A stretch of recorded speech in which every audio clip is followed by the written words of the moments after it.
it so much because we have to dance, otherwise we go crazy. That's right. The crazier it gets, the crazier we dance, right? Okay, thank you all for coming. We're going to start right now. I believe it is 7 o'clock on the nose, well, 7:01. So, Nancy, you're going to come up and do the invocation, then we'll do the Pledge of Allegiance, and then I'll have a few announcements and introduce our speaker. Okay. Nancy, thank you. You're good. Good to see you all on this day after President's Day. On this rainy day. I'm glad we all came out. Oh my goodness. We need the rain. Let's pray together. Our wonderful Lord, on this day after President's Day, we want to thank you for each president through the years that has faithfully stood for our biblical foundations and our Constitution, sometimes really sacrificing to do this. And we thank you for our governmental leaders today, and we pray for many more to be like what is described in the Bible, the sons of Issachar in ancient Israel, who understood the times they were living in and clearly knew what to do. And with all the chaos, lawlessness swirling around us in our nation and our world right now, we need that insight and wisdom like never before, especially our leaders. We pray for President Trump with huge decision he's needing to make right now. And we pray for peace and protection of citizens here in America, Iran, Middle East, Ukraine, so many areas around the world. And thank you that you delight to give wisdom to leaders who requested of you. And we again pray a blessing on this Irish pub, on President Trump and his cabinet, on leaders across our nation, and we pray together again, God bless these United States of America. Amen. Amen. Does anybody want to lead the Pledge of Allegiance? Can I get a volunteer? All right, we'll stand up. Oh, Herb, you want to lead it? Okay, great. Okay, stand up, put your hand over your heart, or salute, I guess, if you're military. Ready? Begin. Allegiance to the flag of the United States of America and to the republic for which it stands, one nation, under God, indivisible, with liberty and justice for all. Born and unborn. Amen. And to the Republic, I am teaching a small group of homeschoolers, and let's make sure the door back there is closed, I think it is. And I always tell them, we're not a democracy, we're a republic.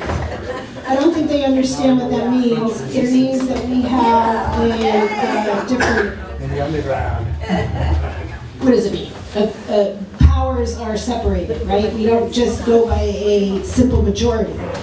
We have different powers and what do they call that? I mean, I should know this, right? Separation powers. Thank you. Thank you, thank you, thank you. Thanks again for coming. I'm just going to do a few opening announcements, and then I'm going to turn it over to Herb Morgan for CA Controller. You met him last month. He's here again today. Adam Vina is running for the Assembly District 41, which goes from La Cañada across the whole San Gabriel Valley into San Bernardino County. We're being very, very strategic about getting him on the ballot because we have enemies, foreign and domestic. And our domestic enemies want to run other Republicans against other Republicans, and we don't want that. We don't want that in AD 41. So we're going to pull the papers next Friday, and it gives us 1 week to get signatures so that he qualifies on the ballot. So I brought a sign-in sheet, and I'm going to ask if you will pledge to sign his nomination forms. Herb Morgan also has nomination forms that you can sign tonight, because you need a certain number of signatures to get on the ballot. If you are in AD 41, if you could sign this with your address and your telephone number, as soon as I pick up the nomination papers, I will call you, I will go to your house, and I will get the signature. Okay? I'm running low on pens. There was a pen back there, but I'm gonna, do you have a pen? Does anybody have a pen? Can you pass this around, Lois? So if you are in 84, yes. Could you repeat what just whatever that is? So La Cañada is the end, not La Crescenta, I don't think. Not 41. La Cañada, Pasadena, Altadena, Monrovia, Sierra Madre, Glendora, and then it goes all the way out to San Bernardino County. Raise your hand if you're from any one of those areas. If you are in that area, please be willing to sign this so that I can contact you as soon as I have the nomination papers. This is going to be a very fast turnaround. We need to get something like 60 to 80 signatures. Really, I think we only need 40, but they take some away. They make it difficult. I don't like it. So if you are in that area, please do that. Number 2, thank you for coming. Oh, thank you for coming and renewing your membership. Okay, if you haven't, Altadena? yes, 41. Altadena is 41. If you have not renewed your membership or you would like to become a member, there's the QR code back there. It's $25 for the year. Again, it helps us get delegates, and we also get a little bit of money in our coffers to support our local candidates when the time comes. The voter ID, I just want to tell you real quick, the voter ID initiative, it looks like it's going to be on the ballot, but California, yeah. And also Prop 13 looks like it's probably going to make it to the ballot. But Carl DeMaio is saying that the Democrats are doing some dirty tricks to keep it off. So we'll see what happens. Yeah, I'm not really sure. Now, there's going to be a lot of nonpartisan seats opening up on the general ballot. If you wanted to run for a city council or a school board or a trustee or a water board, those seats are going to be on the general ballot, and you're going to pull your papers, your nomination papers in July. So you have time. Think about it. We need conservative thought on some of these boards. And sometimes it just takes one person to put the common sense idea out there, and the rest of the board is like, oh, maybe that is a good idea, maybe we shouldn't do XYZ, and they don't. We'll also have nominations at the end, so if there are not nominations, announcements, excuse me. If there's anything you would like to say to the group, you are welcome to come up here at the end, have it ready, know what you're going to say, and you can come up at the end so you can start thinking about that. Now, I'm going to go ahead and introduce our speaker, Herb Morgan. He's from San Diego. He's running for state controller. This seat, is one of the 8 executive seats in the state. They're all partisan, so he's obviously running as a Republican. And it is critical because you control the checkbook and the bank. And he's a huge Doge fan, right? That's why I'm wearing my Doge shirt today, because of her. I wore it last time too. But he's a huge Doge fan. He wants to Doge California, and clean up the books and stop the fraud and put the money where it should be, not in the pockets of the corrupt politicians. Are you ready, Herb? Herb is ready. Herb is ready. I'm getting my speech out. Oh, he's getting his speech And out. it's disappeared from my phone. Oh, he's going to have to do it on the fly. Well, here you go. Welcome, Herb. Thank you, everybody. It's my first Trump dance as an opening act. I think that was something else, actually. That was really super impressive. So, I'm Herbie, since we're friends. You guys can all call me Herbie. Hi, Herbie. My mother calls me Herbie. So, I'm Herb Morgan, and I am the sole and only and exclusive Republican candidate for California State Controller. Wow. Okay, so this is great news. Yes. Okay, this is really great news. Before I tell you about the State Controller, what it does, what he can do or she can do, and what the opportunity is for us as Republicans, I want to set the stage. And the stage, we are in the year 1967. Okay, and in 1967, there's a 66 Chevy Biscayne. Remember those? Chevy Biscayne with the 3-speed on the column. And it's making its way from Connecticut to California. There's 2 people in there, a man and a woman, a couple. They're 20 years old. They have 2 babies. I'm one of those babies.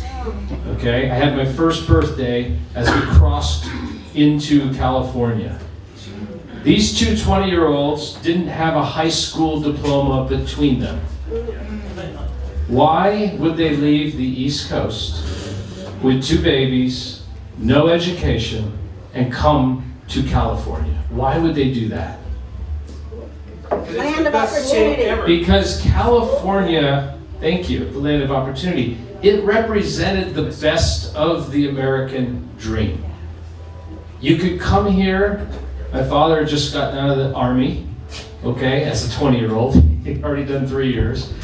And they were settling here with a GI Bill, and they bought a house in Orange County for $19,000. Oh, wow. And I got to attend public schools. California public schools in the late 60s, the early 70s, #1 in the country. #1. Graduated from high school down in Oceanside and was able to go up to the University of California. Back then, UC admission was merit-based. If you were top 12% of your class, based on objective things like GPA and test scores, you got to go to the University of California.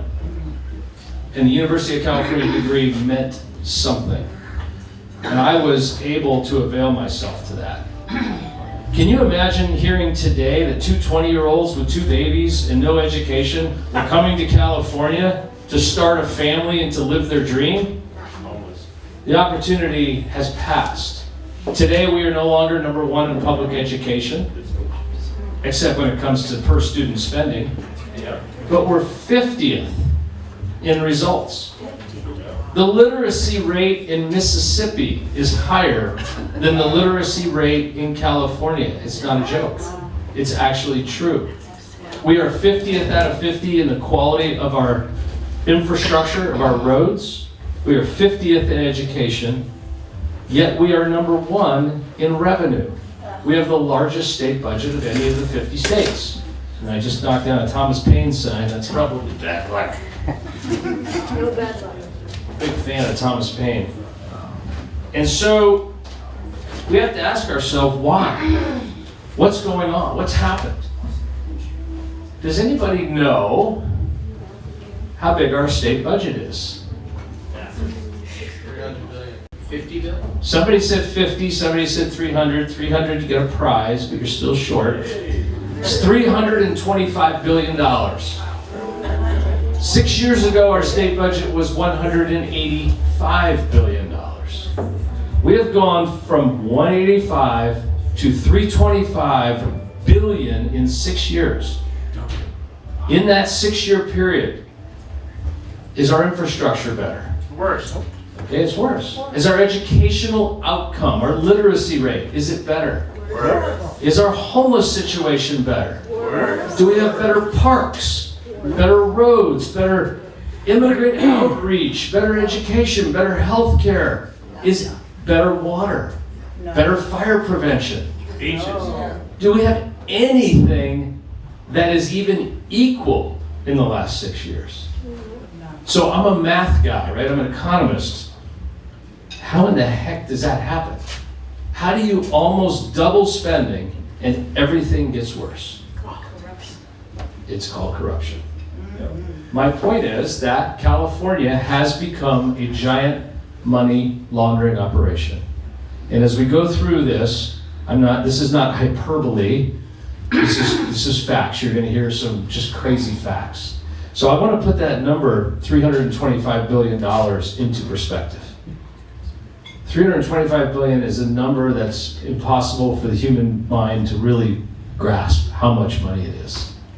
If $1 were 1 second, how long would 325 billion seconds be? Anybody want to guess? No looking at your computers. It's 10,700 years. Right? So I want to dispel a myth. Everybody in this room needs to evangelize for a Republican Party, for Republican values, and for Republican votes. It's incumbent upon us that this room become too small for your events. because we need to win, and in order to win, we have to convince other people who are not yet Republicans to become Republicans. And $325 billion, a dollar a second, is 10,700 years. Let me give you another example of how much money we have, how rich we are. We're so rich. Our country, our state, Pasadena, we are beyond rich. I've decided that one of the first things I'm going to do when I'm elected state controller is I'm going to gold plate our highway system. What? What is he talking about? High-speed rail? We high-speed rail. We have 13,000 miles of state highway. Okay? 13,000 miles. It meanders around the state, up Lake Tahoe, all over, comes through Los Angeles. 2 is a state highway, right? The 2. Okay. Guardrail. 13,000 miles of highway. 10% has guardrail, steel guardrail. 1,300 miles of guardrail. It's on both sides of the highway. So it's 2,600 miles of guardrail. We have that in our state. It's steel. Why don't we just gold plate it? We're the Golden State. Think of what it would do for tourism. Think of the news. California is so rich, they have golden highways. What would it cost? Gold is $5,000 an ounce. Standard plating is 0.4 microns. 0.4 microns on 2,600 miles of guardrail. Anybody do that math real quick? No. What would it cost? Just guess. 350 billion. I heard 350 billion. The answer is about $5 billion. Our budget is $325 billion. In other words, gold plating our highways, it's a dumb idea, just so we're clear. Okay? Just so we're clear. Gold plating our highways is a rounding error. We Republicans are the party of compassion. We are the party that cares about people. We are the party that cares about 2 20-year-olds with 2 babies, that they can have opportunity to succeed and to thrive and to build a family and to build a business. We are the party that wants world-class government services. If a service is supposed to be performed by government, shouldn't it be performed well at a very high level? Shouldn't it take 10 minutes to walk into the DMV and register your vehicle and walk out? Shouldn't you expect that when your children get out of high school with a diploma in their hand that they can do basic math and science and they can write? This is what Republicans want. We want to get our money's worth for what we do. Unfortunately, the great state of California, with its $325 billion budget, and by the way the process works is in January, the governor says, this is how much I want for the next fiscal year, which begins July 1. Governor Newsom asked for $350 billion for next year. Now, the last 2 times he's done this, the legislature always gives him more than he asked for. So we can expect a budget that'll get enacted around late May or early June of around $360 billion. It's insane. So, what the heck does a state controller have to do with any of this? So first of all, the state controller is one of the 8 elected constitutional offices of the state of California. We all get that. I will tell you, it is the most consequential and the most powerful of the offices. Hardly understood. That's news to everybody in this room, right? Though I thought the governor was the top. Well, the governor is the figurehead. But if the governor were to call up the high-speed rail authority tomorrow, you said high-speed rail, and the governor were to say, I want to see the checkbook. I want to see what you guys have been doing. I want to see how you're spending my money. Do you realize the high-speed rail authority can say no? If a sitting state senator or assembly member were to call up and say, I want to see the books and records of the High-Speed Rail Authority, they can say no. And they do. Senator Brian Jones from San Diego, I saw him do a press conference not too long ago. In the press conference, he demanded answers. He demanded an audit of high-speed rail. Did anything happen? No. Why can't a sitting senator see the books? Why can't the governor legally demand access to the books? Because it's the way our Constitution is written. There's one office and only one office that has complete, unfettered, plenary authority over the financial records of our state, and that is the state controller. Okay? So, does the state controller have any other authority besides just the state agencies, the state records? Yes. The state controller has authority over all of the subsidiaries of the state. What are the subsidiaries of the state? 58 counties, 482 cities, the prisons, the universities, the parks, the school districts, charter schools. All of these fall under the state controller as it comes to financial reporting. How about when the county of Los Angeles grants $1 billion to LASA, $3 billion to LASA. Does the state controller have authority over that money? Yes, he does or she does. Has the state controller sourced any fraud in California in the last 4 years? None. Really? None. Zero? Zero. What the hell? I know. That's what I said. What the I heck? did that in like 6 hours. 3 arrests have taken place in LA County. Can you repeat that, please? The sitting state controller has not sourced any fraud that would have been sent to an attorney general who would have prosecuted the fraud. Okay, thank you. Okay? So remember my comment that California is a giant money laundering operation. Okay? It's a business model. Here's how the business model works. A, we get both houses. We get the Senate and the Assembly. We get a supermajority. We get all 8 statewide elected offices. We get the county positions. We get the DAs. We get everything. Then we can do whatever we want because we're not going to prosecute each other. There's been 3 arrests and only 3 arrests in this money laundering operation. All 3 were in LA County. All 3 were related to homeless funding. None of the three were sourced by the state controller doing an audit. None of the 3 were prosecuted by a local district attorney or the state attorney general. All 3 were prosecuted by U.S. Attorney Bill Asaley, who works for Attorney General Pam Bondi, who works for the president. Wow. It's the federal government that is doing this with limited resources. The state authorities are completely ignoring the theft. So, you saw maybe 3 or 4 weeks ago, how long's it been now, Nika? About 3 or 4 weeks ago, we announced California Doge, okay? So California Doge is right now a volunteer effort, but we have staffed California Doge, Department of Government Efficiency.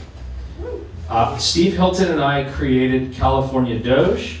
We recruited the people that are running it now. They're running it as volunteers.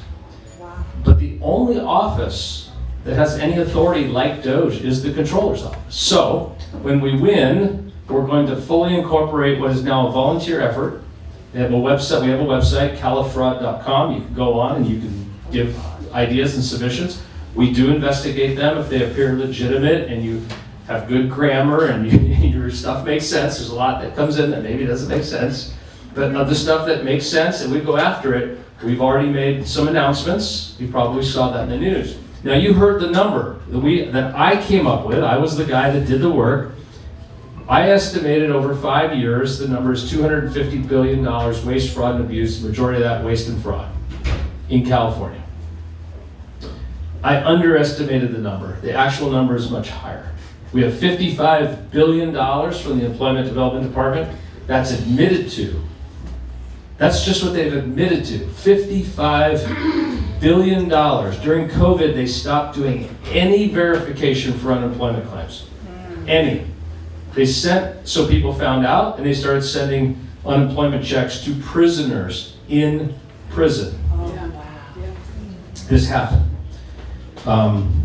CalFresh, which is our implementation of food stamps or EBT or SNAP benefits as it's now called, we estimate that's around 15% fraud. We have Medi-Cal, fraudulent billings, ineligible recipients, people who are not entitled, whether that's through citizenship, non-citizenship, they're not legally entitled to this aid, they're getting it. In-home health services, IHSS. This is the way it works. I call Bonnie. Say, Bonnie, I'm feeling old. Can you be my in-home health care worker? Yeah, here's the paperwork. Bonnie fills it out, I fill it out. Bonnie gets a check. Bonnie calls me, Herb, I feel old, I need some help. I say, okay. I fill it out, she fills it out, and now we both get checks. This is happening up and down the state with no verification. We have a work program. Federal dollars, we're supposed to require people to be searching for work. In California, we redefine what searching for work means. If you volunteer as a political activist, you're considered searching for work, and you continue to get unemployment benefits. Even with our phony definition of searching for work, we still have the lowest percentage of recipients in the country. Of all 50 states, we have the lowest who even claim to be searching for work, even though it's a requirement of the program, and we just ignore the rules around the program. It's completely off the rails. California is a giant money laundering operation. Everybody feeling pretty good?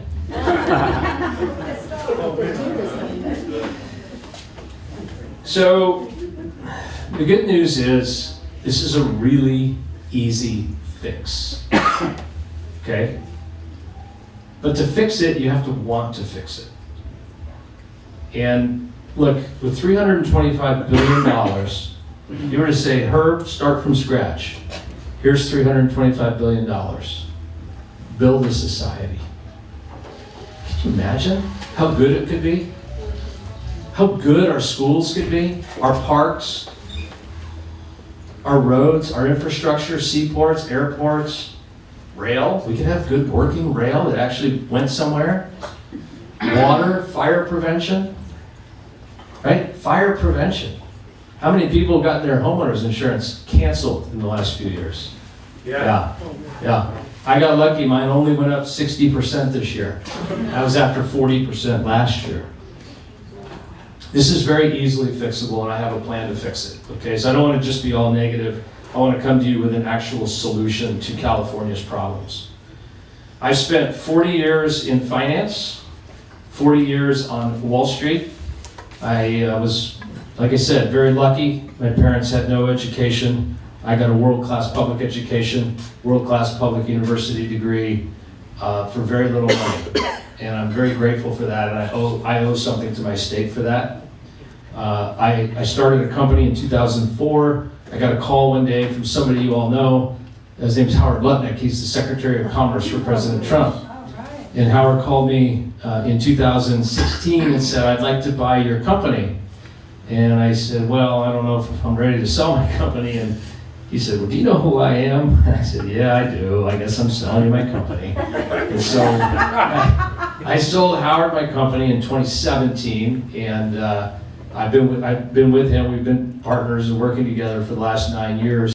He left to go join the Trump administration and gave it all up. And I'm giving it all up too. I'm retiring on March 15th from my job as the Chief Investment Officer of Cantor Fitzgerald, and I want to dedicate and do some service to the state of California. So here's the plan to fix it.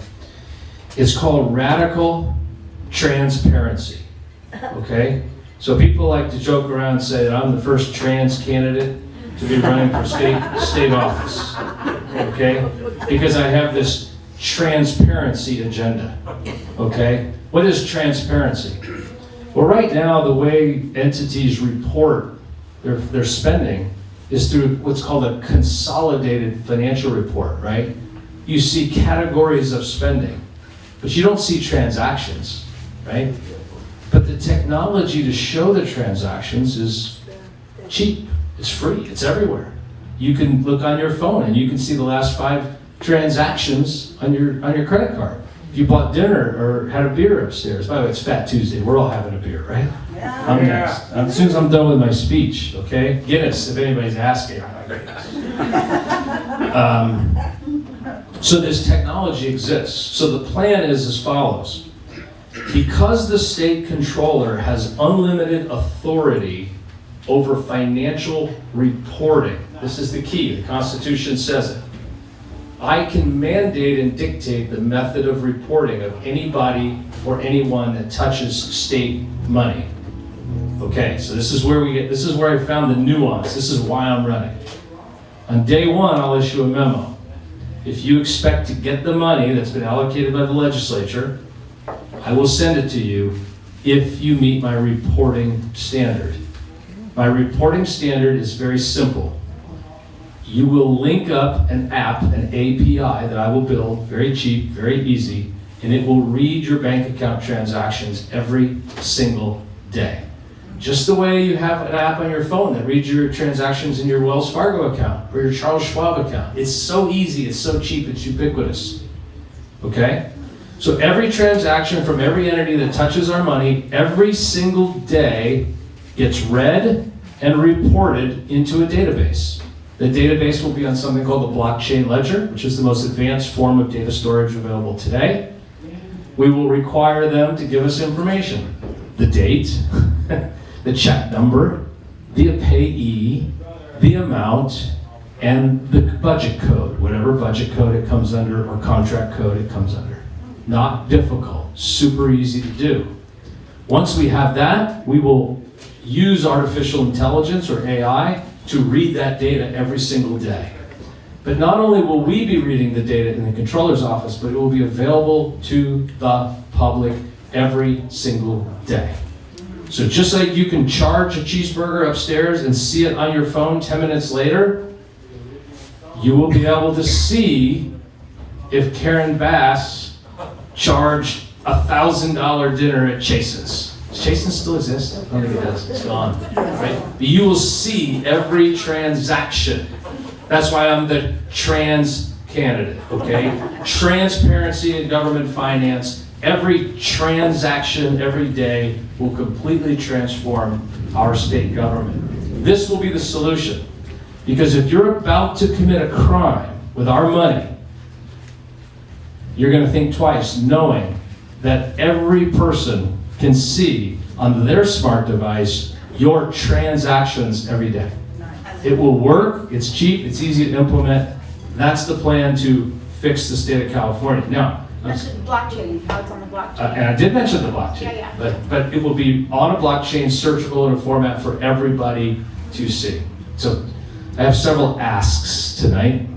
If you like the idea, you like the solution, maybe you don't even like the candidate, who knows? But I need your help to do this, right? I'm traveling the state, there's 58 counties, 482 cities. I don't know how many CRA chapters there are, plus the GOP chapters, plus the Women's Federated, I gotta get out there, we gotta get the nomination. So we have a petition form going around, because I also need signatures that Nico's gonna walk around with later. You see Nico, raise your hand.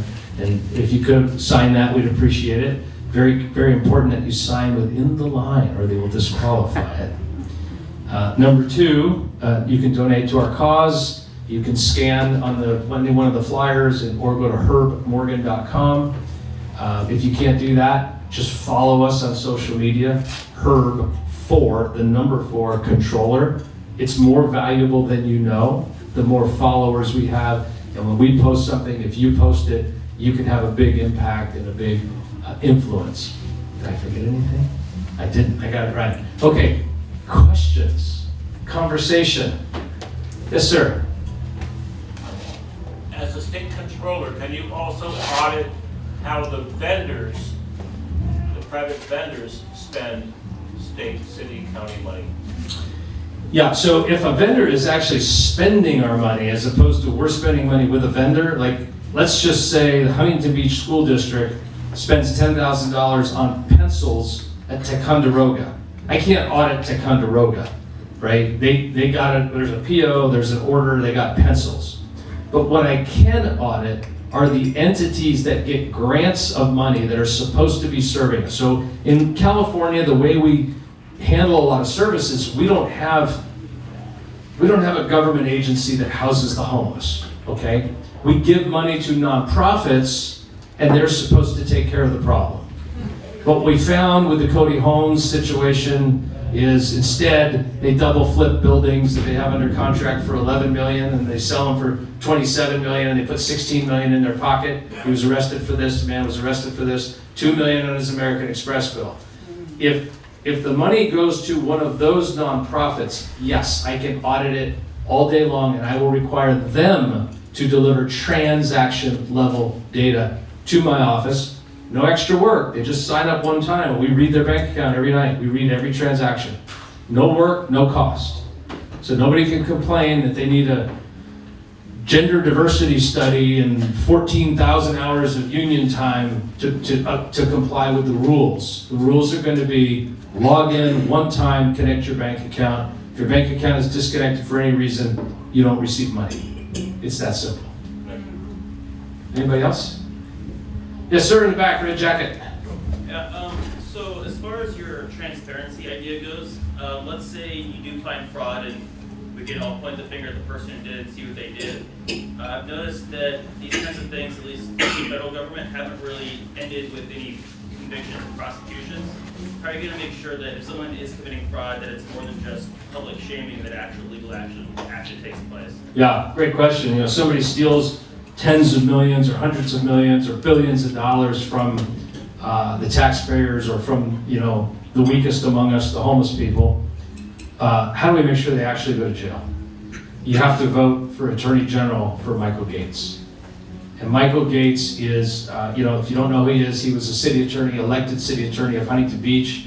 He was part of the group that turned Huntington Beach into a conservative town, city council. He was tapped by President Trump. He worked alongside Pam Bondi for the first year of the administration. He has come home just recently and about a month ago announced that he's running for state attorney general. He and I are in constant contact. It will be like Pippen to Jordan. It will be alley-oop time because I can find the money, I can find the fraud, but I don't have prosecutorial authority, right? I'm not an attorney and I'm not a policeman. But I can give the evidence to the people who can. Right now, you have Malia Cohen in the controller's office who doesn't know the difference between a debit and a credit. The extent of her financial experience is she got her home foreclosed on and she lost her business when she forgot to pay her business taxes. Okay, she was an administrative assistant for Gavin Newsom when he was mayor. He slotted her right into the state, to the county supervisors of San Francisco, off to the Board of Equalization. Next thing you know, she's the chief fiscal and financial officer for the fourth largest economy in the world with zero academic or real world work experience in finance. I can find the numbers and I'm going to walk right down the hall to Michael Gates and I'm going to say, Michael, here it is, silver platter. Michael has these things called guns and badges and handcuffs. They're awesome, and he will use them. By the way, Michael Gates is our speaker next month. Oh, well, you better come to that and tell him Herbie says hello. Any other questions? Yes, sir. Herb, I like what I hear from you, but there's the adage where there's a will, there's a way. You've outlined a really clear way, which I think is tremendous. But in the state of California, how are you going to find the will from a bunch of corrupt politicians when a guy like Elon Musk was run out of town with a similar sort of pursuit?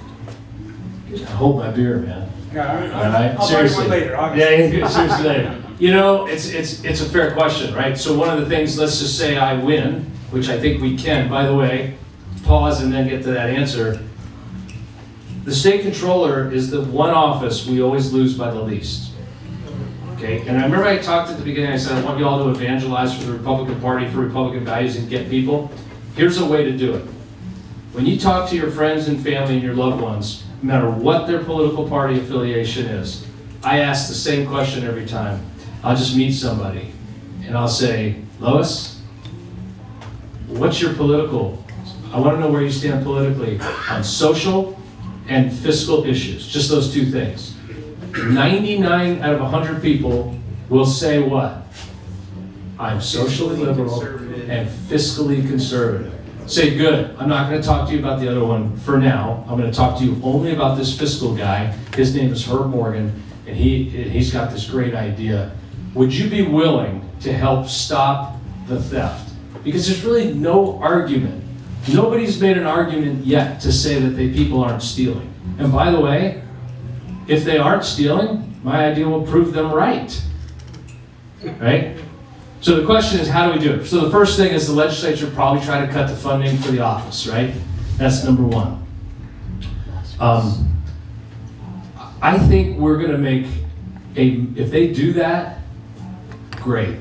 Because that will be them signing their own death warrant, right? They're going to lose seats in the Assembly. They're going to lose seats in the Senate. They're going to lose seats in the executive branch of the 8, right? If you then get in there and go down that route, bring it. Because I will use that to publicly shame them. I will use that, and I will get the resources one way or another to deliver on radical transparency.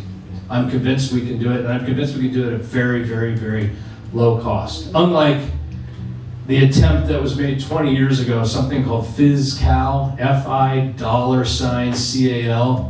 absolute joke, $2 billion completely wasted. I've tried to go on there and learn about different spending, and you can't figure it out. It's just worthless. And the controller doesn't talk to the treasurer's office, and there's all these fighting. It's all petty, Sacramento, childish, turf war idiocy, quite frankly. This is, look, you've heard about the golden ticket, right? So we've got this golden ticket now. Steve Hilton for governor, Gloria Romero for lieutenant governor, myself for controller, Michael Gates as attorney general. I will tell you that this is not just like who showed up. This is who's actually qualified and capable. These are really big jobs. They're absolutely massive jobs. When you think about being the lead financial officer in an entity, which if it were a country would be the 4th largest in the world, right? This is a massive undertaking. And the attorney general job is a massive undertaking, and the governor's job is a massive undertaking. And we're not pretending that it's not. We're not pretending we can wave a wand in 90 days, but we're all people of substance, of experience, who are willing to sacrifice. I'm going to sacrifice the first 4 years of my retirement. And I love our state, and I want to volunteer to do this. I want to help get this done. And I think if everybody here talks to 5, 10, 20 people and asks that question, where are you on fiscal issues? I don't care what their registration is, libertarian to communist, everybody says they're a fiscal conservative. Great, vote for this guy. This is our guy, fiscal conservative. Yes? What's your take on Nick Shirley, and is it a net positive, and can it be leveraged for what you want to do? You didn't just call me Shirley, did you? Just call me Shirley. Well, I think he's a great kid. I mean, he's amazing. Unfortunately, I haven't been the most active person on social media until I decided to run for office. And so some famous person called and asked us to be on their show, and I said, Nico, I don't know, I'm playing golf. And she said, no, you don't understand, this guy's really a big deal. And so I just learned of Nick Shirley maybe 4 or 5 months ago. The kid is fantastic. Everything he's done in Minnesota. He's now come to California. He's been traveling around with our dear friend Amy Reichert, who's one of our Cal Doge investigators. She's one of the volunteer Cal Doge investigators. They have been traveling together. Nick is an impressive young man. He's doing great work identifying the fraudulent daycares. Now he's moving on to some voter fraud issues. We absolutely applaud the work he's doing. I hope he's safe. I hope he has good, physical protection around him at all times. And we wish him only the best. I'm a big fan. But it can't leverage to what your campaign in any way? Well, I'd be more than happy to accept any sort of back and forth that we could do together. We have not been in direct contact as of yet. Just because I think he motivates a lot of people and could move votes. We agree. You and I agree. Give me his number, would you? Yeah, I'll work on it. Okay. Okay. Yes, sir. I remember you from convention. This guy. Yeah. All right. Nice. Okay, so I have a little help formulating my question. It's a crypto Bitcoin question. Okay. Okay, so basically, okay, a blockchain is basically like this public ledger, don't know, right? And so how can implementing a blockchain, right, this public ledger so everybody can see everything, how can it benefit the average California voter who might not even know what blockchain is or forget about it after we leave here tonight? What a great question. So how the heck is this blockchain? Why did you say blockchain? What does that mean? Are you just like a Bitcoin scammer? Right? Something, right? I know what you're thinking. Okay, so let's go back to the days when we lived in caves. Kind of like this, in a big cave, right? And we stored information with a stone and maybe the blood of an animal that we killed, and we wrote it on a wall, right? Right? That's how we stored information. And then we evolved. And we had stone tablets. Moses had the stone tablets. So we stored information. Very important stuff, right? Ten Commandments, right? That was the best place you could possibly store it. We evolved further. We began to store information on animal skins. It was light. We could roll it up, right? Every one of those things could be destroyed very easily, right? An earthquake knocks down the cave. The stone tablets get dropped. Wonder if that ever happened, right? Fire, rain, storms. We moved on to paper. Paper was invented. We stored information on paper and file cabinets, steel cabinets, fires, earthquakes still could destroy information and data. Then we moved on to electronic client server, right? We stored information on servers and it's backed up somewhere else. And then we moved on, we evolved. And now we store information in the cloud, which is backed up. A blockchain is just simply a series of computers, a far greater number than you would have in a client server situation, so that the data is backed up in so many places all at once that it's near impossible for somebody. It is impossible at this point. It won't be in another 100 years, but it's impossible at this point for somebody to alter the data. So, as of February of 2026, the most secure place known to our species to store information, the most secure that we have so far, is a blockchain ledger. Now you can do a lot of different things on a blockchain, but all I'm proposing on a blockchain ledger is to put the state spending information so that people can't cheat when they do financial reporting, so they can't trick the auditors. I sat through an audit committee. I'm on a board of directors of a private equity fund, and I had to sit through a 2.5-hour audit committee meeting today. If you've ever done those, they're not fun.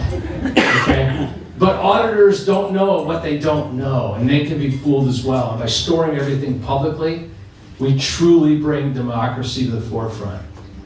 If a mom at Pasadena High School wants to know how much was spent on the sport court and who got the contract, and whether or not the person that got that contract was connected in any way to the person who awarded that contract, it's all public available information.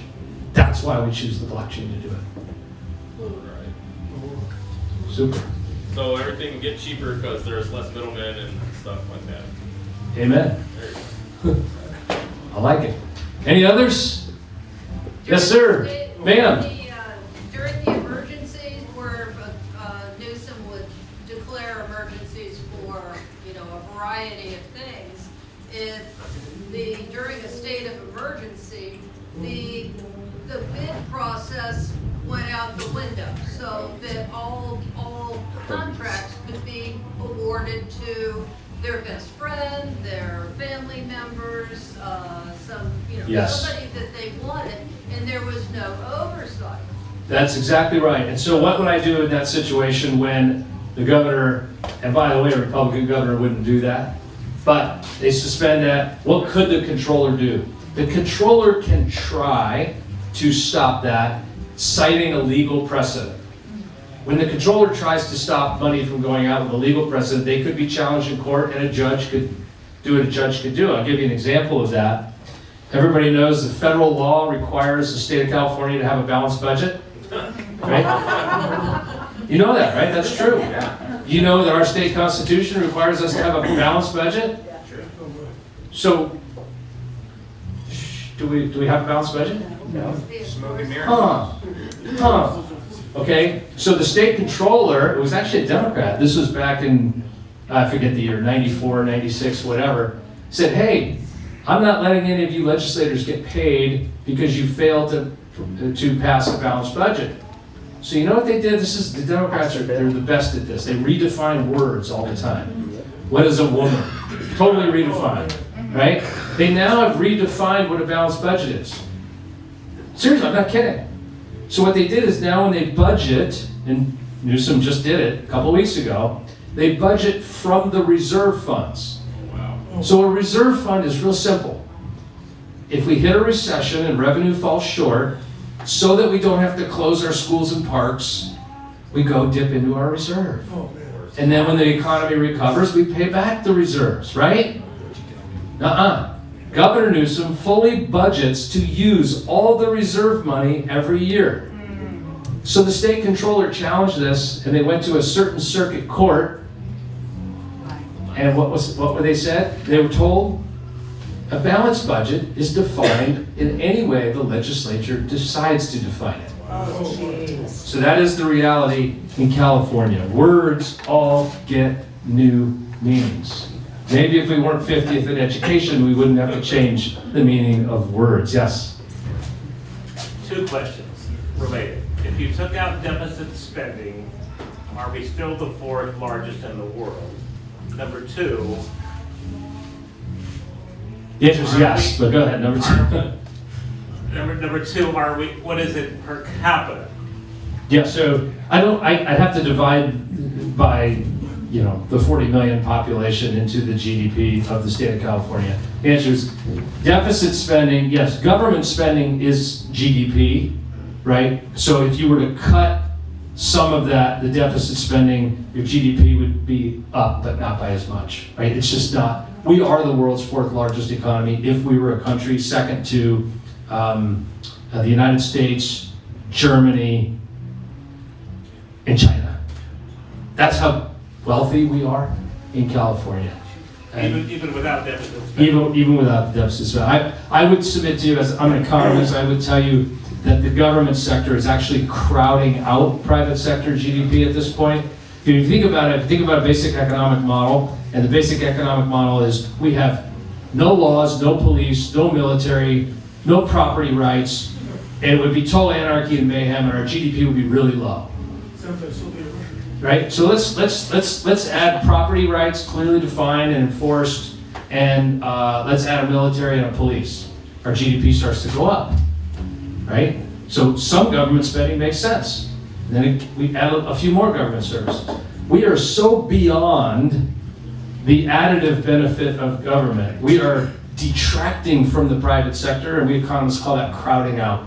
So we're there at the federal level, and we're way past it at the state level. The amount of activity that's done by the state in California is actually detracting from our economic output. We are surviving despite or in spite of our government sector in California.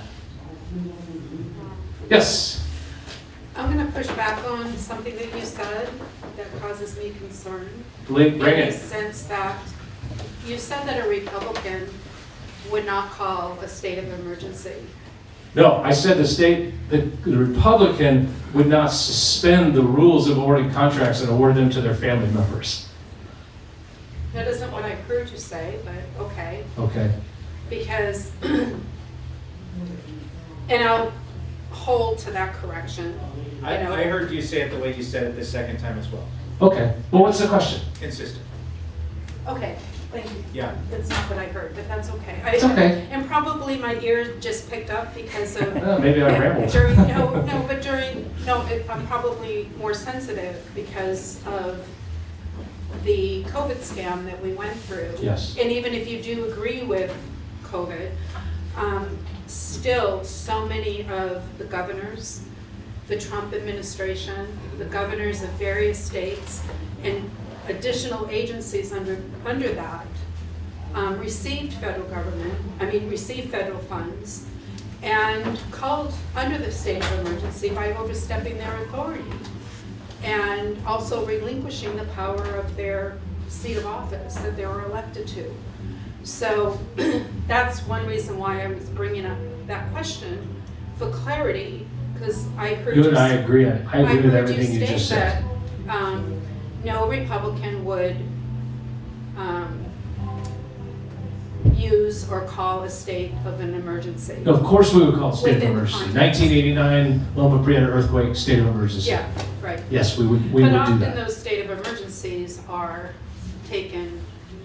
We would not do it fraudulently, is I think what I was trying to say. Because COVID showed differently, Yes, yes, including for sure. President Trump. For So- sure. And I know I'm in the midst of a lot of Trump supporters, and I voted for Trump the first time around, but I will never give him a pass on the COVID. So, Understood. yeah. Any one more others question? before we wrap it up and I hand it back to Bonnie the boss? And yeah, As of right now, how many people are in the field? well, two really. So the incumbent, her name is Malia Cohen. She's a Democrat. She's running for re-election. I'm the only Republican. The GOP nomination portal is open. We need to each get to 200, or she doesn't, she has a Democrat portal, but I need to get to 200.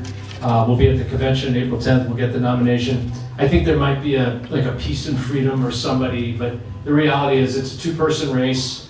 I'm 99% sure we'll be top 2 in June, and then we go on to November. And again, this is the office we lose by the least.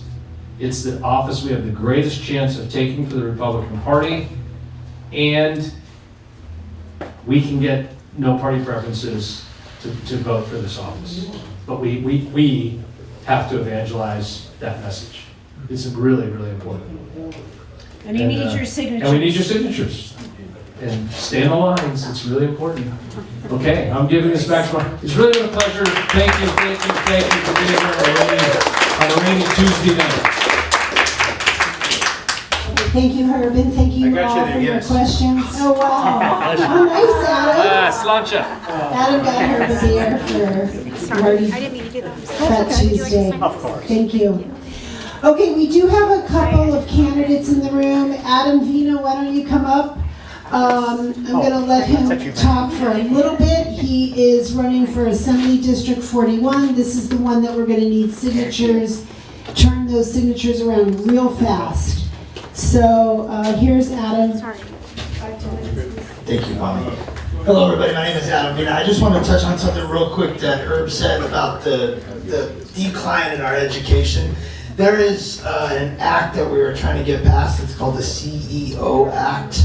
It's almost going to be like school choice for kids. In California, it's about $17,000 that the state puts into education per child. This act is going to, if we can get it passed on this ballot, it will give the power back to the parents. So I'm running on parental rights. This act, you'll get $17,000 per year. That will go into an account. The parent, you can't just pull that money out at any time for anything. That'll be an account. So if you find a private school that you want to take your kid to, and it's $10,000, you pay, that goes out of the account into the school. That school will get the $10,000. That $7,000 that's left over will stay in that account, and it will accrue interest over the year. And you can, and that will keep accruing. The next year you put the next, and then by the time that child has aged out, they can use the money that has accrued the interest to either go to college or to some type of trade school. So we're trying to really build up the education for our kids. A lot of our kids are failing in math, reading, writing, and arithmetic. Our schools have pushed an ideology on our kids, and our school systems are failing our children. So there is something to help our kids with the education system. Again, my name is Adam Vina. I'm running for Assembly District 41. I work for the City of Los Angeles as a sanitation driver. I am now pulled into this because I lost my son when he was 4 years old because his mother is trying to transition my now 7-year-old son to be a girl. My son goes by a girl's name. He's got long hair, he wears dresses, he has she, her pronouns, and he is using the girls' restroom. So I'm running on complete and total parental rights. This state has stripped parents of their rights when it comes to basically what we are being taught. They have pushed an LGBTQ ideology into the school systems for our children. I have no custody of my son Aiden at this point. The state and her attorney and my son's mother has completely brainwashed my son. And I don't want our kids to go through that. I don't want parents to be stripped of parental rights for false allegations. One of my biggest things is that I want to go after the family court system. I want to bring the family court system into the criminal justice, and I want a jury to rule on family court cases. Right now, the judges are governor appointed by Gavin Newsom for the family court system, and only the judge rules on a family court case. So no matter what, whether the mother or the father is fighting in the family courts, they are being stripped of their child, and it's a huge money revolving door. It seems to be that the unsafe parent will get custody of the child. The safe parent will have to continuously pay. There's so much money to be made in the family court system. We've got a lot of bad bills over the last 5 years that Scott Wiener, who I absolutely hate, and Gavin Newsom have pushed. One of the biggest ones is SB 107, which made California a transgender sanctuary state. So even though you guys don't believe in gender affirming care, right now taxpayers are paying for bottom surgeries on boys, top surgeries on girls. They're pushing a medication called Lupron. Lupron was a medication that was given to child sex offenders in jail, and it chemically castrated that pedophile in jail. They are now giving that to children as young as 12 years old in the state of California. There's a father named Jeff Younger, who I'm extremely good friends with, and I look up to him big time. Him and I had the same judge. His son now, James, who is 12 years old, was brought to California by his mother and is now being chemically castrated by the state of California with the Lupron. Lupron is $43,000, and that's the cheap medication. And that was paid by taxpayers. So anytime you hear gender affirming care, that is paid by this taxpayer. California made that. So even though we have Trump in office and he has signed some executive orders, California is fighting tooth and nail. Right now, some of the children's hospitals, like Children's Hospital of Los Angeles, has stopped gender affirming care. It's still being pushed through the private insurance. So if my son goes all the way through to the bottom surgery or even up to the Lupron stage, I have to pay because I pay private insurance. So it will have to come out of my own pocket. We're losing our children with this ideology that has been pushed in our school. LAUSD used taxpayer-funded money to have drag queen story hours. We got that shut down in San Fernando Valley. And it has been across the board. So that's why I'm running. I'm running on parental rights. I don't want to see another parent lose their child. I don't want to see another father or mother lose their child to either false allegations or this LGBTQ stuff that is being pushed. One of my biggest supporters is an organization called Gays Against Groomers. When I first started this whole thing, I was desperate for help. I started making good morning videos to my son in the cab of my work truck. And somebody picked up my story. One of the people that picked it up was Gays Against Groomers. Gays Against Groomers is an organization that is fighting to stop the sterilization of our children here in the United States. If it wasn't for that organization, I don't think we would be at the point that we are today. We have made huge headway in fighting this, but I believe because of the state we live in of California, they're going to fight the federal government. They're going to fight Trump's administration on not stopping this type of stuff because it's a huge, huge, huge moneymaker. The other bill that just got passed was AB 1955. AB 1955 was a bill that kept secrets from parents. So if your child was having some type of mental illness or felt that they were a different gender, the school district didn't have to notify the parents. In my case, I can't get my son's medical records without my son's consent. My son is 7 years old. I have to have my son, and this goes for a lot of parents. If you want medical records, or if you want anything, or if you don't want your son or daughter to get a shot, they have to get the consent of the child. And my argument to the people on the phone was, wait a second, I'm the father of this child. I'm in charge of this child until he's 18. And they will not give me the medical records until I have consent. And I have zero custody of my son. I haven't seen Aiden in 5 years.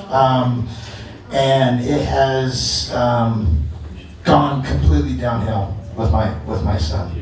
And that's pretty much why I'm running. I love my job. I work for the city of Los Angeles. But I don't want to see another parent go through this. I don't want to see another child either castrated or this gender-affirming care being pushed, because it's not the gender-affirming care the gender-affirming care is what's causing the suicide in these children. I've met a lot of detransitioners there's a guy named Matt. He's a girl, but he's Matt, and because of the medication that he has been on, it's hard for me to say it, but she's been on. She's had seizures. He has major tics because of the medications that he's been on. And they push this. California and Scott Wiener will push this and say that it's gender-affirming care is something that's good for the child. It's not. It only makes things completely worse. They're not treating these children the way they should be treated. Doctors are supposed to do no harm, but in fact they're doing harm by pushing these medications on these children, by pushing this ideology on their children. And if you don't conform to it, they can kidnap your kid too. They can kidnap your kid, yes. Wow. Yes. There's a Ukrainian family up north. They were not gender affirming. The state of California came in and stripped their daughter from the family. What about the girl in Arcadia that killed her? There's another story out of Arcadia. A mother was not gender affirming. The state came in and stripped the daughter from the mother. And long story short, the young lady ended up committing suicide in front of the Gold Line station. And this all has to do with gender affirming care. So I'm running on parental rights. There's no stronger person than the parent. Parents need to be informed. Parents need to show up to school board meetings. Parents need to be pushing back. Joe Biden's administration labeled parents as domestic terrorists. Domestic terrorists. We, the parents or grandparents, are now considered domestic terrorists because we're standing up and we're speaking out against what they have done to our children. We lost 325,000 children at the U.S.-Mexico border. They have no idea what happened to them. They have no idea what happened to them. We know what happened, and they're being pushed into either traffic labor, or they're more likely being pushed into sex slavery, these young children. We've found 60 to 70,000 of these children, but we're still missing a large group of these children. Foster care system is another trafficking for our children. I don't want to be doom and gloom, but that's why I am running for the parental rights for the children, and to hopefully try to make some type of change in this state. So thank you very much, guys. So he needs your signatures and he needs your support. Okay, we do have. Where do we find him? Where do we find you, Adam? Well, right now here.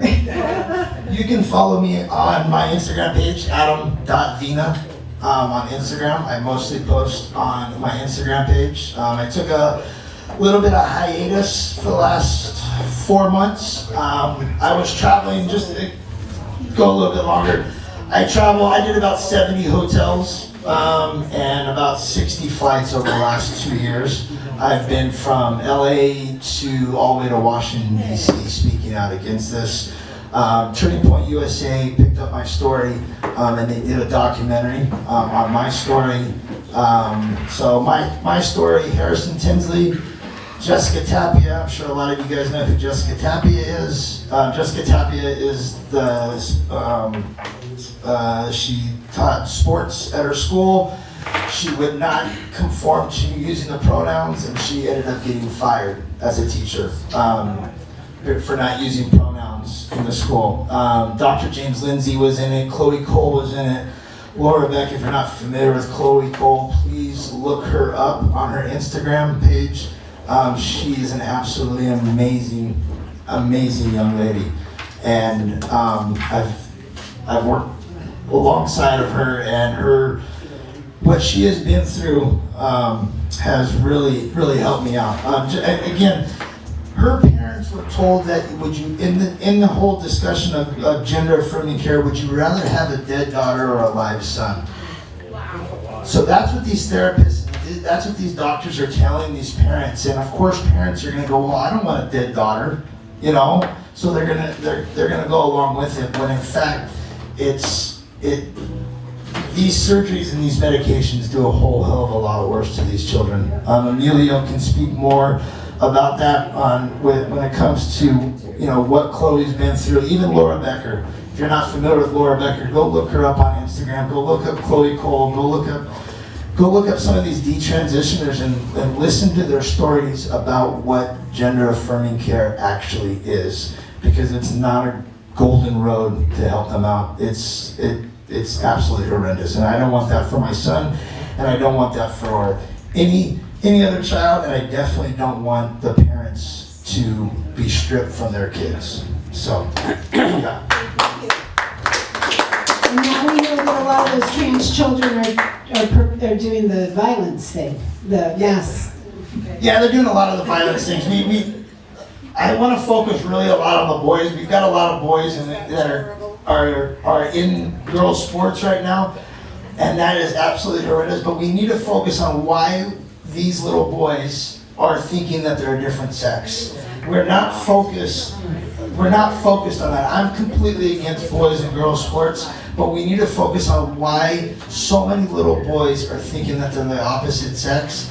And a lot of these trans boys that are shooting up these schools, I personally think it's because the medications that they're on. If you guys do the research on these SSRIs, the Lupron, the cross-sex hormones, all these medications, excuse my language, they're fucking up these kids' minds to make them think that there's something else, and their poor bodies have not even reached the age of puberty yet, and they're not knowing what's going on, and so that's it. Sorry, I did. Yeah, so support Adam. He needs your support and signatures. Did you want to say something, Ben? Yeah, I don't know if you covered it, but they find that when they actually give the proper sex hormone to the kid that's going through whatever they're going through, that they snap out of all that. Yes. Yeah. So they just need more testosterone. So they normally will grow. The children will normally grow out of it. So when they don't give the medications and they properly treat these children, they normally will age out of it.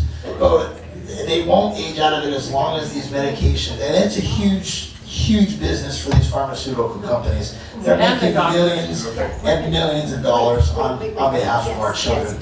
And so, okay, now I'm done. All right, we do have a couple more candidates, and then we're going to open it up for announcements. Dennis, Thank you, Bonnie, for hosting this. This is great. It's always great to be down here. You know, every time I come down here, I give you guys an update on what we're doing. And I've talked a lot about building these student organizations. And actually, today I brought one of these students. I want to bring him up. John, you want to come up here? All right. Come on up, John. Yes, come on up, John. So yesterday, we were actually, like about a dozen of us were at my office. Intelligent was there, John was there, T. Elio was there. Antonio was there, Gabor was there. We were all working and figuring out ways that we can improve outreach with students. So, John, you want to tell the folks out here what you've been doing? We just started a YAL chapter in Glendale. Yeah. Talk about that. Well, we started a YAL chapter. What is that? Young Americans for Liberty. Yeah, some of you guys know. It's very analogous to Turning Point, and you know, we started because we want to help Dennis win, honestly. Like, because we need to win, dude. I don't know. Like, I don't know what we're gonna do. Is we're gonna do a lot of student outreach. We're gonna try to get a lot of members, and I don't know, help you out a lot. Hey John, how did we meet you? Yes, I met Emilio first when he came to campus, and he had a sign that said, "You proved Charlie right." This was probably a week after he was tragically assassinated. And I had a very inspiring conversation with Dennis on October 15th, that was Charlie's birthday. And the conversation went along the lines of, God put me on a mission. And that's when I decided to get involved. Because I'm Mormon, but you know, I'm joining the Catholic Church. I believe in God. I believe Jesus Christ is my Lord. And I don't know, we gotta be on the mission here. Right, we can't frolic people. We gotta fight, and that's when I decided to get involved.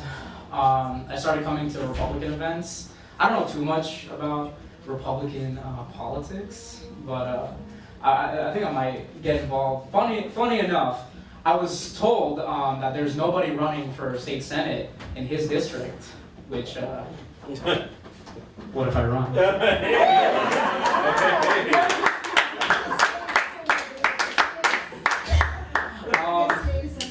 Yeah, why not? Maybe I'll run. Is there anything else? No, that's great. All right. So this is the future of the party. That's what we're trying to do. We're going out there to college campuses. We're recruiting numerous kids like John. We're also starting chapters at UCLA and PCC, and this is they're going to be a big part of our campaign because we're really focusing on having a ground game. With ballot harvesting and grassroots, all sorts of grassroots activations.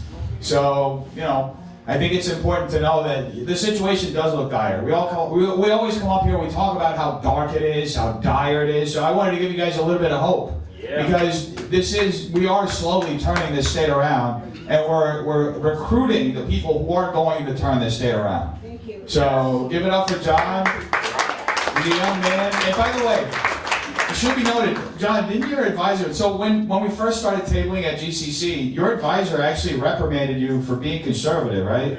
Or something like that. What happened? Oh, here, I'll explain. So, there was a guy who came to our campus, and he had a table, his name's Roman Medeiros, I don't know if you guys know him. And I was just sitting there talking with him, and the director of all the counselors at Glendale College, he was there, and he was walking out of the building. And out of respect, I got up. I'm like, how are you doing, Dr. Cortez? And this is his reaction. Here, put your hand up. I'm so disappointed in you. I'm like, you're disappointed in me? You get that on camera? I think it was on camera. I'm not totally sure. Yeah, I reported it. By the way, nothing happened. Of course. So that's just to illustrate, this is what young conservatives are experiencing in college campuses, unfortunately. We hear it all the time at UCLA that there are, we meet them. There are a lot of conservative students at UCLA as well. They're scared. There's a tyranny of consensus. They don't get to express their viewpoints without the fear of some level of retaliation, or either losing their friend group or having the teachers just attack them or, do this kind of stuff. We've heard of teachers threatening to, advisors threatening to drop their students because of conservative affiliations, but yeah, that's it. John is the future. Let's give it up for John. Thank you, Bonnie, for hosting this. This group is also the future, so appreciate you. Okay, thank you. And we do have a competitor, Scott, who's also running for Congress. So why don't you come up, Scott, and maybe we'll host a debate.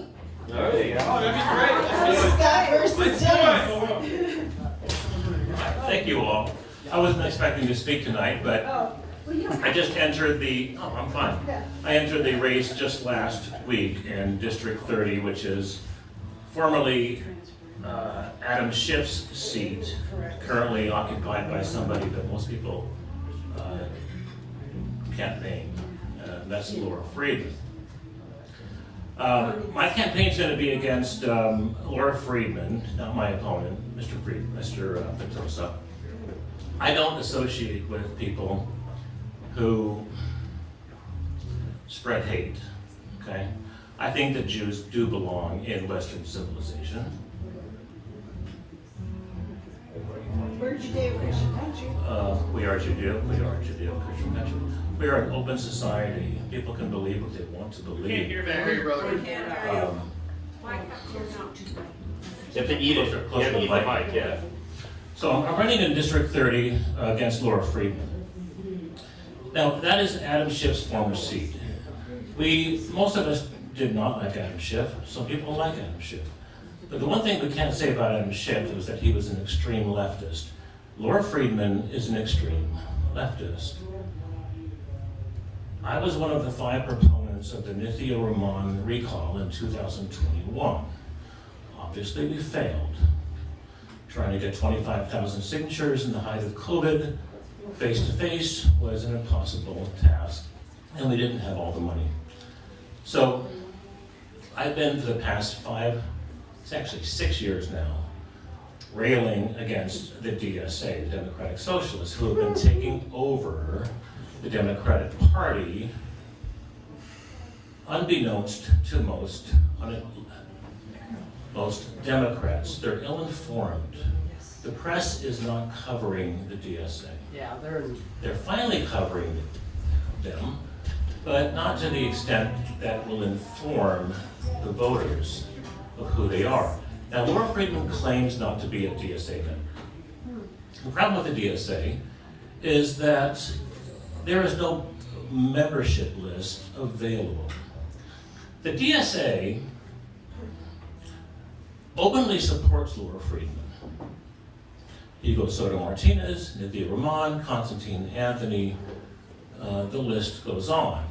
I confronted Laura Friedman in 2024, and I simply asked her, do you support the re-election of George Gascon? She said yes. This is who we are dealing with in this district. Adam Schiff was not an extremist. Laura Friedman is. She needs to go.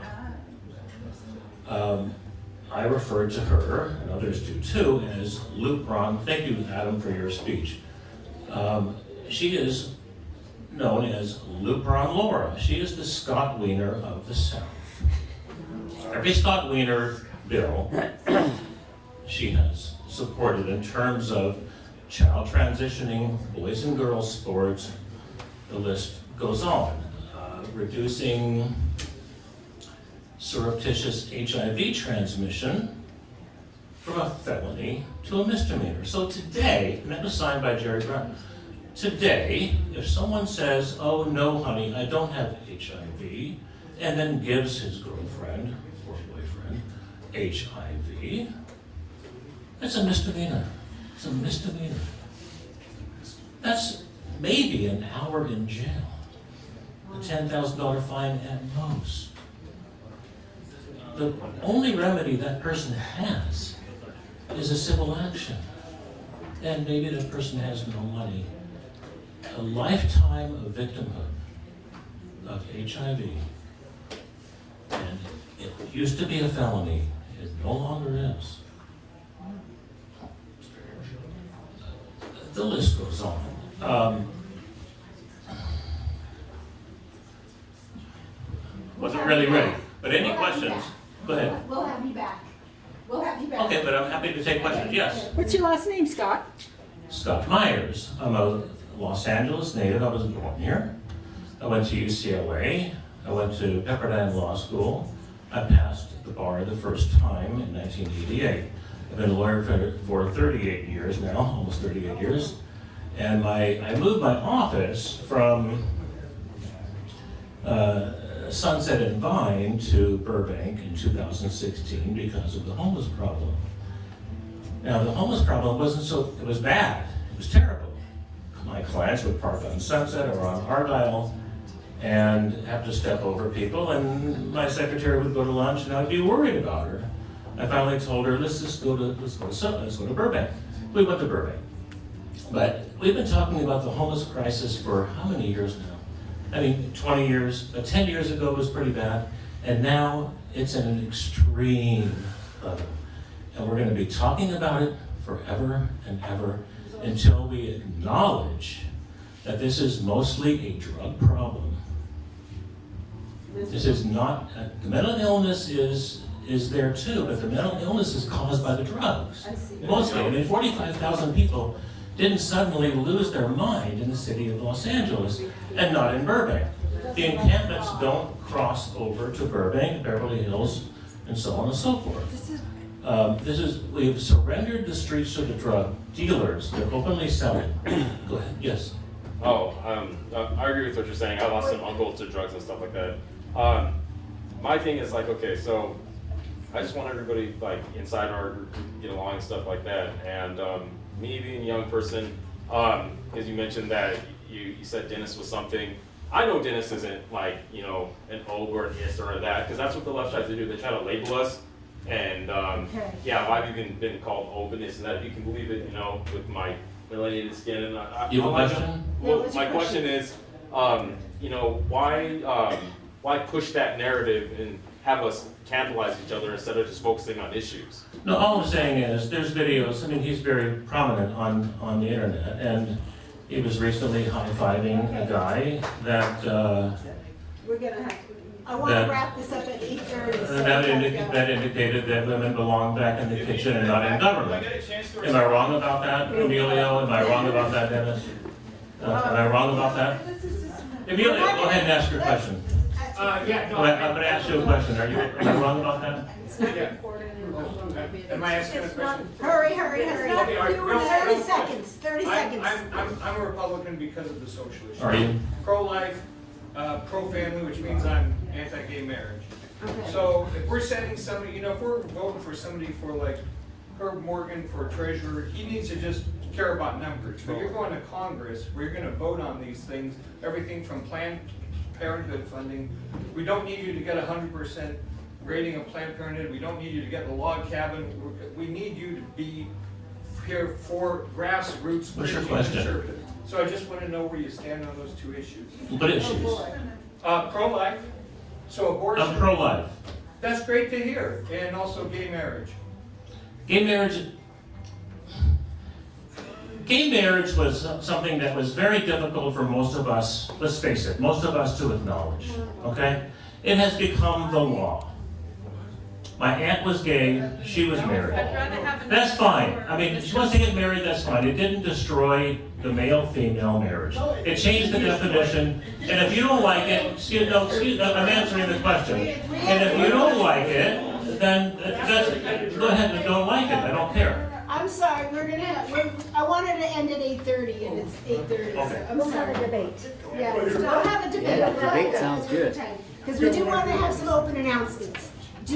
Okay. Thank you, Scott. Thank you, buddy. Okay, thank you. You can talk to him after, okay? He'll be here right here and you can talk to him after. We're gonna do some quick open announcements. Go. Thank you. Thank you. Very quickly, changing the subject. Thank you for all the speakers. I represent the Pasadena housing providers. We've talked several times about rent control. It's really not about rent control, it's about property rights. So for example, if a homeowner is, let's say, a military person and leaves the country for a year and rents out his home, and now he wants to come back, he or she, he has to pay the tenant about $35,000 to move back into his own home. That's a violation of property rights. If a tenant comes to a landlord and says, hey, can you upgrade my kitchen and I'm willing to pay for it? You cannot do that under Measure H. So we just got survey results today that said our ballot measure will probably pass, and we're not changing rent control. Rents are too high, but we're changing property rights. So, yeah. So next month, thank you, Bonnie. Next month we'll have probably petitions ready to go. Thank you. Hi there, my name is John Quintanilla. I'm on the Rosemead School Board, though I am also on the 49th Assembly District Central Committee, and we have a monthly breakfast. Our next speaker is going to be Senator Tony Strickland on March 7th, Saturday morning. That's it. Good. Thanks. And you should have flyers on your tables. If not, there's a stack on the back. Hurry up. All right, I'm very great. Anybody else come up, please? Yeah, I'm up for everyone to peace. All right, so everybody, I'm then president of the Whittier La Harbor Republican Assembly, newly voluntold. Anyway, so everybody, February 24th is the State of the Union. It's already upon us. It's a week away. So we're over in my area. We're going to plan like a little watch party with the 56th Assembly District. I suggest you guys also do something in your own area and market it so you get more people to, come out and grow the group. So it doesn't fit in this room, sadly. So that's what I recommend, and you'll be getting emails about all that stuff. As a matter of fact, Gabor in the back, he actually is the one that told me about this, and that actually the RNC actually sent out an actual email with actual material so we can pull off a good one. So look for it in your emails, everybody. Good, thank you. Okay, does anybody else have any announcements? Oh, Dale, are you able to come up? Yeah, okay, Dale is coming up. And I'm just gonna thank everybody for coming, but I'll thank you again. Okay, I belong to several groups, but Whitney Hills Republican women and they're off the 60 freeway at Whitney Hills Toyota. That's where we meet. We're going to have someone that's an expert in AI, so if anybody would like to come and find out how they can use it in their campaigns or understand it, it's Pony Hills Toyota, and it's the dealership. It's upstairs. It's this Thursday. We open the doors at 6:30. Okay, thank you. It's a good venue. And next Wednesday, the 25th, at the Women's Club in La Crescenta, or Glendale. Here, I'll let Yes, Gloria Romero, who is the candidate for Lieutenant Governor on the golden ticket with Herb Morgan, with Hilton, and the controller, not the controller, but the Attorney General, whose name just escaped me. What's his name? Mike Gates. Mike Gates. Mike Gates. Okay, that's the golden ticket. Gloria Romero is a former Democrat. She was the House Majority in Sacramento. They lost her. She is a Republican. She's speaking at our club on the 25th of February. It's a Wednesday night, La Crescenta Women's Club, and most of you are probably on my voluminous emails. So if you want to know more and you haven't received an invitation yet, just talk to me. Thank you, Bonnie. You're welcome. Great. $25 for that includes dinner. So, and we're kind of a co-sponsor. Does anybody else have an announcement? What do you want to say? Yeah, you. Me? The one with the hat, the one pointing, the young kid. Glasses. Come on you, up here. The Mormon. Come on. Come on down. Come on down. Come on down. Yeah, come on. Come on, man. Hurry up. Come on. Make it quick. Real quick. Real quick. Come on, boy. I just want to say, one of the things I appreciate about a lot of candidates that run for Republican office in a state like California is bravery. Yeah. I admire the bravery of Herb Morgan. I think he's a patriot. And I'm voting for you, by the way. I usually don't like voting, but I'm definitely voting for him. I also admire Dennis's bravery for coming to my campus, and Emilio's bravery too. Someone threatened to Can we rape have him. the announcement? I mean, really, this is Yes, not- ma'am. Yes, ma'am. Thank you. Because of that, I also heard that there's another individual running for Congress, Mr. Myers. I just heard about this right now. Would you be willing to do a debate at Glendale College with Dennis? Oh, wow. Oh. The problem with Dennis is I don't want to acknowledge his racism and sexism. Okay, that's the problem. Can we be done? Dennis is racist. We're going to wrap up this meeting. Yeah, Dennis is racist. That's right. Please Okay. consider joining the CRA for Dennis is $25. racist. Our next meeting, by the way, I need to say, we usually meet on the third Tuesday, but the third Tuesday is St. Patrick's Day. We will be meeting on the fourth Tuesday in March. That's March 25th, not St. Patrick's Day, because this place is going to be crazy.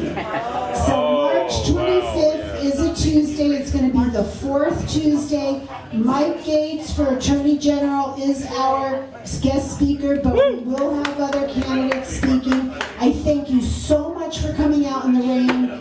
Please drive safely home. Please get your neighbors to vote Republican. And God God bless you, God bless America. Thank you so much. This meeting is adjourned.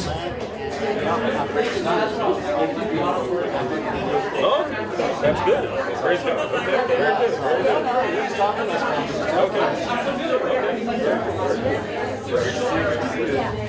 That should happen. That's the start.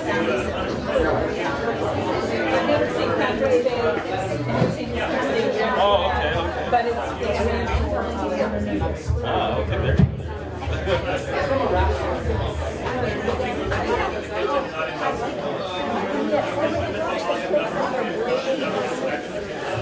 You don't know where, educate yourself.